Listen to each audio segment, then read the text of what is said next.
I want you to be afraid. I want you to be very, very afraid. Dulcie, friends, and anyone else quaking in their boots. Do you know why I want you to be afraid? Tell us. Because then I can make a lot of money.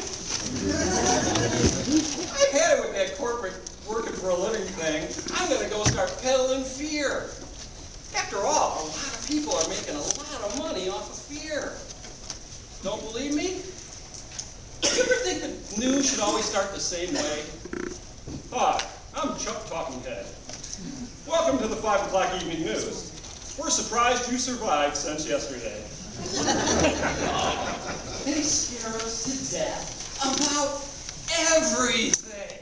Killer bees, radon gas, meteors from outer freaking space. And the one that's personally got me, the Britney Spears comeback tour. Yeah. There's always somebody with a book, with a movie, with a television show, who's trying to make money off of your fear. Oh, they got us good about 10 years ago, didn't they? Remember the Millennium Bug? Oh, wow. It was going to be the end of life as we know it. Planes were going to be falling out of the sky. Atom bombs were going to be going off. Your remote control wasn't going to work anymore. And a lot of people made a lot of money off of that. I had a cousin who bought land in Florida, horses, 5-year supply of water. But the companies that really made a lot of money were the computer companies. They got corporations to spend billions of dollars checking out the code. Well, I run a computer consulting firm, and we have millions of lines of code out in the world. And the clients are constantly coming to me going, what do we do, what do we do? And I guess I just have too much ethics to make money off of your fear. I said, don't worry about it. It's a myth. It's not going to happen. If we have any problems, we'll fix them after. Turned out we had 2 legitimate bugs. Both of them, one report didn't work, and the other one printed out some very weird information. It took a grand total of a half hour to fix both problems. Other companies made billions, I made $50.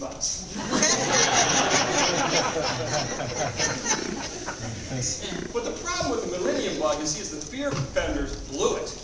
Because that one had a timeline. Who's still worried about that on January 2nd? And now, you see, they've got a new one that doesn't have a timeline. They can scare us to death about this for 50 to 75 years. Global warming. The temperature of the planet has increased 3/4 of a degree in the last 50 years. Guess what? Our planet's probably on a 50,000-year cycle.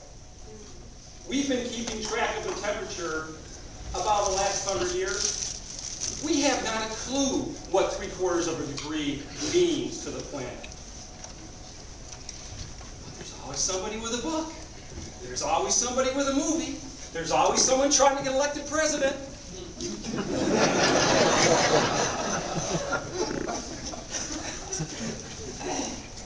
In Star Trek, there's a race called the Klingons.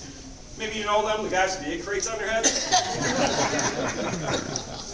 And they have a saying, and I like this saying. Right before they go into battle, they look at each other and say, it's a good day to die. And this doesn't mean they want to die. It means they want to live without fear, without worry, without CNN. And I think that's a pretty good way to live. I mean, after all, how many people here know somebody who's died of the bird flu? That's what I thought. How many people here actually know anyone who's caught the bird flu? That's what I thought. And yet, the news is acting like any day millions of people are going to be dropping dead. Whatever happened to SARS? So I want you to join me in reaching into your soul and pulling out your inner Klingon. And realize that there might be a meteor coming to Earth and wipe us out right now, but I can't do anything about it. And that it's a good day to die. But it's a fantastic day to live.